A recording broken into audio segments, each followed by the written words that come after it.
चलिए आज चलते हैं अपन नियुक्तिकरण के अंतर्गत चयन। कर्मचारियों का चयन। चयन का मतलब क्या होता है? भर्ती के बाद चयन की प्रक्रिया शुरू होती है और जब भर्ती के बाद जितने कर्मचारियों का आवेदन आया रहता है वहाँ पर उसमें से योग्य व्यक्तियों को नियुक्त करने की क्रिया को ही क्या बोलते हैं अपन? चयन। और उसमें चयन के अंतर्गत योग्य व्यक्ति को सही काम सौंपने का काम किया जाता है जो भर्ती के बाद होता है। भर्ती के अंतर्गत तो काम करने वाले इच्छुक व्यक्तियों का पता लगाया गया, आवेदन मंगाया गया और उसमें से छंटनी करने के बाद जो प्रत्याशी योग्य होते हैं उनमें से फिर क्या किया जाता है? चयन। और सही व्यक्ति को सही कार्य सौंपा जाता है। इसी क्रिया को क्या बोलेंगे अपन? चयन बोलते हैं। तो भर्ती के पश्चात एक प्रकार से लिखित परीक्षा होता है। लिखित परीक्षा होने के बाद साक्षात्कार होता है और उसमें जो व्यक्ति योग्य होता है फिर आगे उसका मेडिकल वगैरह होता है और फिर उसका वहाँ पर चयन किया जाता है, नियुक्ति किया जाता है। ये है चयन। इसके बाद शुरू होता है भर्ती के बाद चयन की प्रक्रिया शुरू की जाती है। तो देखते हैं चयन की प्रक्रिया या चयन की विधि। क्या चयन की विधि है? तो सबसे पहले पूर्व परीक्षा ली जाती है। चयन करने के लिए पूर्व परीक्षा ली जाती है। जैसे भीड़ बहुत अधिक मात्रा में हो जाता है तो उस भीड़ को कम किया जाता है। अगर मान लो जैसे पुलिस में भर्ती है तो वहाँ पर पहले भर्ती की प्रक्रिया हो गई, सभी से आवेदन मंगा लिया गया। आवेदन मंगाने के बाद सबको एक जगह एकत्रित किया जाएगा और अब उस भीड़ को क्या करना है? हमको कम करना है शारीरिक क्षमता के आधार पर। तो वो जितने प्रत्याशी आए रहते हैं उनको समय दिया जाता है 10 सेकंड, 5 सेकंड, 15 सेकंड जो भी, और इसमें इतने सेकंड में आपको ये दूरी तय करना है ऐसा। और जितने प्रत्याशी रहते हैं वहाँ पर सब वहाँ पे चक्कर लगाते हैं उतने सेकंड के अंतर्गत। जो योग्य होता है वो उतने सेकंड में समय में दौड़ लेता है, बाकी वहीं पर छट जाते हैं। तो भीड़ अपने आप कम हो जाती है। बाकी को फिर बोल दिया जाता है कि ठीक है आने वाले समय के लिए आप तैयारी रखेंगे और फिर आप आवेदन करेंगे ऐसा, और उसको ऐसा बोलकर वहाँ से हटा दिया जाता है। और जो व्यक्ति समय पर दौड़ लेता है फिर उसके आगे की प्रक्रिया शुरू होती है।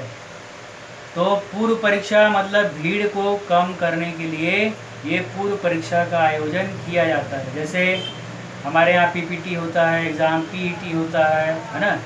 तो यहाँ भी क्या होता है? एग्ज़ाम तो सब देते हैं, जिन लोगों ने आवेदन किया एग्ज़ाम में सब बैठते हैं, लेकिन वहाँ पर जो योग्य होता है उसी का चयन होता है। फिर उसके आगे का जो भी परीक्षा है उसका लिया जाता है। लेकिन बाकी प्रत्याशी जो अयोग्य हो जाते हैं, वहाँ पर पास नहीं हो पाते हैं, उनकी छंटनी वहीं पर कर दी जाती है। तो चयन की प्रक्रिया की पहली विधि होती है पूर्व परीक्षा। और पूर्व परीक्षा लेने का एक ही उद्देश्य होता है भीड़ को कम करना। तो भीड़ को कम करने के लिए क्या लिया जाता है? यहाँ पर एक पूर्व परीक्षा का आयोजन संस्था के द्वारा किया जाता है। आगे बात समझ में। पूर्व परीक्षा के बाद होता है प्रारंभिक साक्षात्कार। पूर्व परीक्षा में जो व्यक्ति सफल हो जाता है उसका प्रारंभिक साक्षात्कार लिया जाता है, इंटरव्यू लिया जाता है। और उस इंटरव्यू में अगर वो सफल हो जाता है वहाँ पे कुछ क्वेश्चन किए जाते हैं उसकी शैक्षणिक योग्यता से संबंधित ही, और उसमें अगर वो सफल हो जाता है तो आगे की प्रक्रिया शुरू होती है। प्रारंभिक साक्षात्कार के बाद रिक्त आवेदन पत्र भेजना, मतलब वो प्रत्याशी जैसे ही साक्षात्कार में पास हो जाता है तो उसको एक आवेदन पत्र देता है कौन? संस्था, जिसमें आवेदक का नाम, उसके पिता का नाम है ना, उसका एड्रेस, क्वालिफिकेशन, अनुभव, इसके पहले कहीं काम किया है तो संस्था का नाम, ये सारी चीज़ें उसमें लिखी रहती है। किसमें? उस आवेदन पत्र में। तो जो संस्था के द्वारा आवेदन पत्र दिया जाता है उस आवेदन पत्र को भर कर जमा करने का काम करता है कौन? वह प्रत्याशी जो वहाँ पर चयन के लिए आया गया है। पूर्व परीक्षा के बाद उसका साक्षात्कार हुआ। साक्षात्कार के बाद उसको एक आवेदन पत्र दिया गया।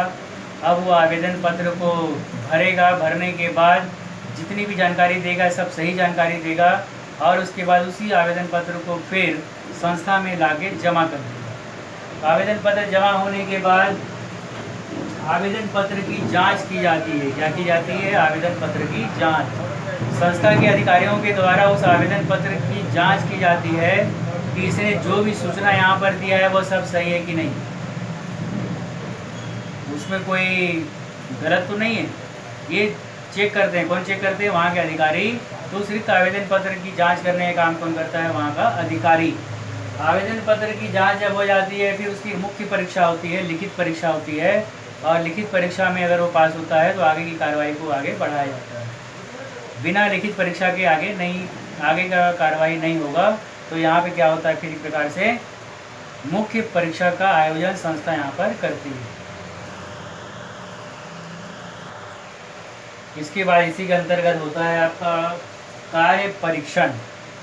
कार्य परीक्षण के अंतर्गत कार्य करवा कर देखा जाता है कि प्रत्याशी उस कार्य को ठीक प्रकार से कर पा रहा है कि नहीं। अगर मान लो कंप्यूटर के लिए उस व्यक्ति की प्रत्याशी के का चयन हो रहा है वहाँ पर, तो उसे कंप्यूटर चलवा कर देखा जाता है कि कंप्यूटर चला पाता है कि नहीं। उसे कंप्यूटर पर कोई काम दिया जाएगा, वो उस काम को ठीक प्रकार से कर पा रहा है कि नहीं, ये देखता है वहाँ का अधिकारी।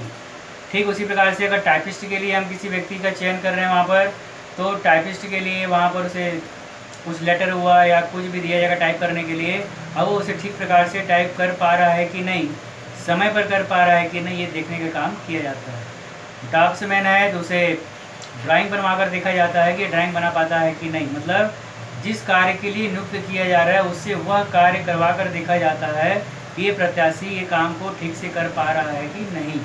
अगर वह उस कार्य को कर लेता है तो उसके आगे की प्रक्रिया शुरू होगी, नहीं तो उसे वहीं पर रोक दिया जाता है। ठीक है। फिर इसके बाद होता है भाषा परीक्षण। प्रत्याशी को भाषा का ज्ञान है कि नहीं।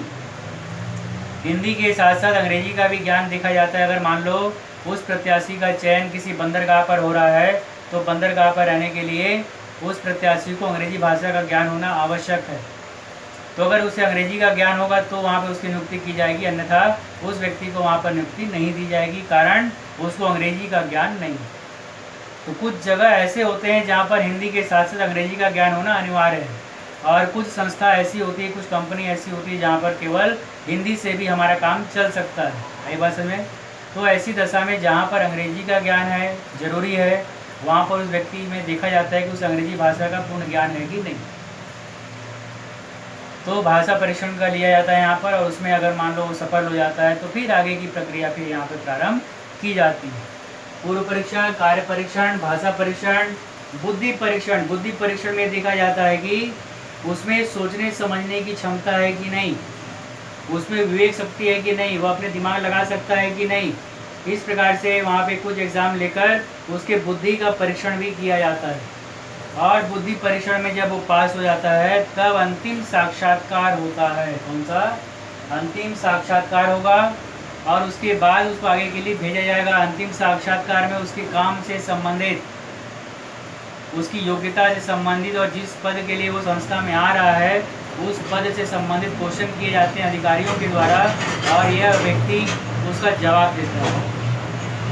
जब साक्षात्कार के लिए जाते हैं वहाँ पर, तो व्यक्ति के ऑफिस में वहाँ पहुँचने से लेकर बैठने में, उठने बैठने का और जवाब देने का, सभी के ऊपर नज़र रहता है अधिकारियों का, और उसके हिसाब से उसे वहाँ पर नंबर दिया जाता है। उसके बात करने का तकनीक कैसा है, वो अंदर आया तो किस प्रकार से आया, वो बैठा तो किस प्रकार से बैठा ना, सब चीज़ पर वहाँ पे नंबर होता है। और फिर जब क्वेश्चन किया गया उसका जवाब उसने किस प्रकार से दिया, ये सब देखा जाता है, और देखने के बाद उसको वहाँ पे नंबर दिया जाता है। और जब वो साक्षात्कार पास हो जाता है, वो अंतिम साक्षात्कार होता है, और जैसे ही वो अंतिम इंटरव्यू पास कर जाता है तब उसको भेजा जाता है स्वास्थ्य परीक्षण के लिए, मेडिकल। स्वास्थ्य परीक्षण में देखा जाता है कि हाथ पैर से सही सलामत है कि नहीं, इसके हाथ पैर ठीक है कि नहीं, ये स्वस्थ है कि नहीं, इसकी आँख की जो नज़र है वो ठीक है कि नहीं, रोशनी कम तो नहीं है, ये सब स्वास्थ्य। जैसे मान लो जो कि रेलवे के लिए उसका चयन हो गया, ड्राइवर पद के लिए, और जब उसका स्वास्थ्य परीक्षण किया गया तो मालूम चला कि उसको जो है दूर का दिखता ही नहीं, वो वहीं फेल हो जाएगा। जब उसके आँख की जांच की गई तो मालूम चला कि वो जो है दूर तक नहीं देख सकता है, उसको वहाँ पे आँख में कुछ कमजोरी है, तो ऐसी दशा में उसको वहीं पे काट दिया जाएगा, और वो वहाँ तक पहुँचने के बाद फिर वहाँ से बाहर चला जाएगा। लेकिन अगर मान लो उसकी आँख की रोशनी ठीक है, क्योंकि ड्राइवर है, सामने दिखना चाहिए उसे, तो ऐसी दशा में उसकी नियुक्ति हो जाएगी वहाँ पर। तो ये मेडिकल इसीलिए किया जाता है। हार्ड वर्क है वहाँ पर, हाथ पैर की ज़रूरत है। अब मालूम चला कि व्यक्ति एक हाथ से या एक पैर से विकलांग है तो तुरंत छंटनी वहीं पर कर दी जाएगी। इसीलिए जो है व्यक्ति के कार्य के आधार पर किस प्रकार से उसे कार्य करना है उसके हिसाब से उसका मेडिकल होता है, और मेडिकल में अगर वो पास हो जाता है तो ठीक आगे की ओर चला जाएगा, और अगर पास नहीं हुआ तो यहाँ तक पहुँचने के बाद उसे फिर पीछे की ओर भेज दिया जाता है। मतलब फिर से वो नए सिरे से आवेदन करेगा, उसे वहाँ से मतलब हटा दिया जाता है, निकाल दिया जाता है। तो ये होता है हमारे चयन की प्रक्रिया के अंतर्गत स्वास्थ्य परीक्षण। ये स्वास्थ्य परीक्षण लेने का यही मुख्य उद्देश्य होता है कि वो अपने काम को सही प्रकार से कर पाएगा कि नहीं कर पाएगा। आई बात समझ में? ये है स्वास्थ्य परीक्षण। स्वास्थ्य परीक्षण के बाद देखते हैं आगे अपन संदर्भ परीक्षा।